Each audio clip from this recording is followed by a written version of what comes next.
Ya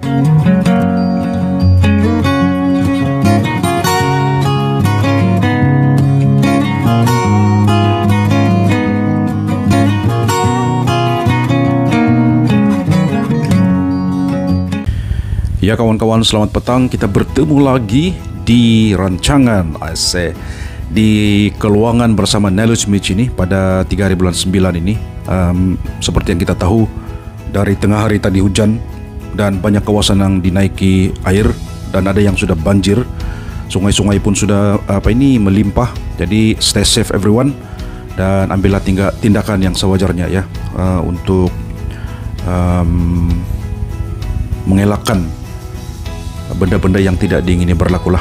Jadi pada petang ini kita akan melihat satu statistik yang banyak di-share di Facebook dan sebagainya, yaitu statistik untuk target nilai ambang 40% by end of August, yaitu target pemberian vaksin double dose kepada semua rakyat di Sabah ini yang ada di 26 daerah di Sabah ini.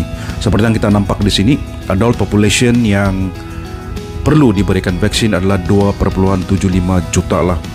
Dan setakat end of August ini, completed dose yang ada 2 dose yang perlu adalah sebanyak 1,036 juta lah, lebih kurang dalam 37,6% ya. Dan kalau kita melihat di sebelah kanan ini, yang berwarna hijau itu adalah pemberian vaksin yang sudah komplit 2 dose itu, yang melebihi 40% ya. Ada lebih kurang 13 daerah lah, seperti Putatan memang not bad. Mungkin Putatan punya population tidak begitu ramai ya. Putatan 84,1%, Beaufort 75,8%, Kuala Penyu 71%, Kota Kinabalu 59,5%, Tenem 56,9%, lebih kurang dari Kota Kinabalu, Sepitang 55,5%, Telupit 52,3%, Ranau 48,7%, Tambunan 48,5%, Kudat 47,4%, Pitas 49,9%, Tuaran 45,8%, dan Penampang 44,5%. Ini setekat end of August ya, hujung 31 Ogos lah kira. Tapi mungkin sekarang sini sudah ada beberapa hari daripada 31 Ogos. Sekarang sudah 3 hari bulan 9. Kemungkinan peratusan ini sudah meningkat ya. Dan bagi Keningau masih lagi 38,5 setekat end of August. Kota Merudu 34,9%, Lahadatu 32,1%, Kota Blut 31,3%. Tapi kemungkinan Keningau dan Kota Merudu ataupun Lahadatu mungkin hari ini sudah mencapai lebih daripada 40% lah, ataupun ngam-ngam 40% dan sudah berwarna hijau ya. Walau bagaimanapun, cabaran utama yang kita nampak di sini adalah pemberian vaksin di kawasan-kawasan luar bandar seperti Nabawan baru 23,6%, Sandakan tidak juga luar bandar lah, tapi mungkin di kawasan yang outskirt lah 22,1%. Tongod memang luar bandar, sangat jauh, 15,1%. Mungkin susah untuk to reach those people yang ada di luar lingkungan atau jauh dari Pekan, ataupun mungkin kehabisan disponen timing different, yaitu mungkin stok untuk vaksin, mereka menerima vaksin kedua belum adalah. Dan Kinabatangan 13,1%, Papar 29,7%, Sempurna 29,7% juga, Beluran 29,6%, dan Tawau sepertinya dan Sandakan sepatutnya dia bandar. Kita tidak pasti apakah yang menyebabkan kelewatan pemberian vaksin inilah, sama ada out of stock ataupun cabaran-cabaran yang kita tidak dapat elakkan lah.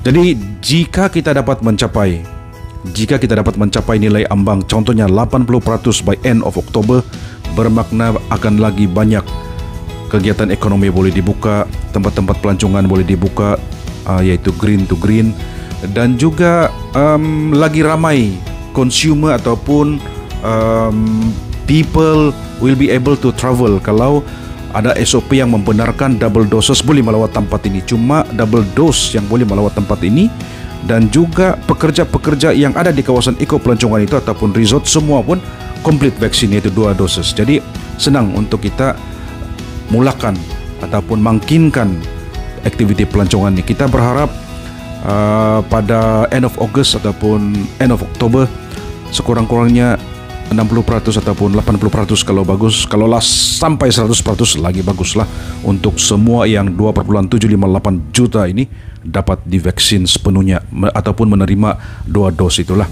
Dan kemungkinan jika ada dibolehkan sudah kanak-kanak di 12 tahun ke atas untuk divaksin lagi baguslah, dan juga mungkin 12 tahun ke bawah kan, supaya majority ataupun herd immunity itu daripada kanak-kanak, dewasa semua pun sudah divaksin lah. Jadi senang untuk kita ataupun kerajaan menguruskan dan menumpaskan cabaran COVID ini ya. Jadi bagi siapa sahaja yang sudah membuat appointment, jangan escape, terimalah vaksin itu ya, selamat. Dan juga bagi siapa yang belum, bertanyalah kepada kawan-kawan atau bertanyalah kepada klinik yang berhampiran lah untuk anda menerima vaksin tersebut. Banyak juga yang pusat-pusat untuk walk-in, jangan lepaskan peluang. Di Putatan saya Nalus Mitch nampak tuh hari ada buka SICC dan mungkin beberapa tempat lagi lah ya. Kita sambung selepas ini.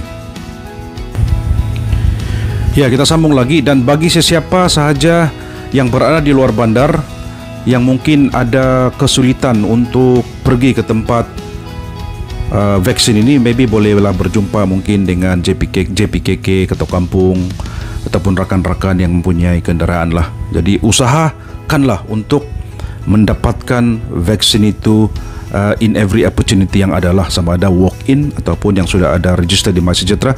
Jangan lepaskan peluang ini, ambillah vaksin itu untuk kita, jaga keluarga kita dan jaga people surrounding kita lah. Dan bagi siapa sahaja yang sudah menerima double vaksin, double doses macam Nalus Mitch, kita akan sentiasa follow SOP juga, menjadi seorang yang bertanggung jawab untuk kita memberi contoh kepada kawan-kawan, kepada ahli keluarga, kepada anak-anak. We must comply strictly with the SOP lah ya.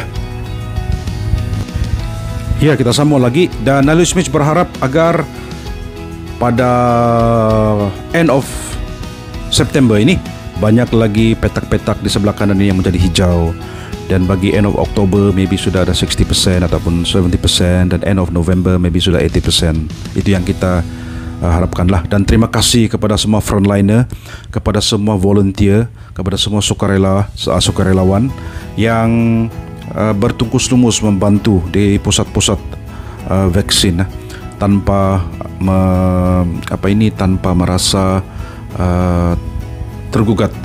Mereka pun terekspos dengan COVID ini, tapi bagi mereka yang sudah ada double dose, sudah ada cushion lah, ada satu defense system yang bagus lah. Jadi jangan sekali-kali tolak vaksin itu, ambillah.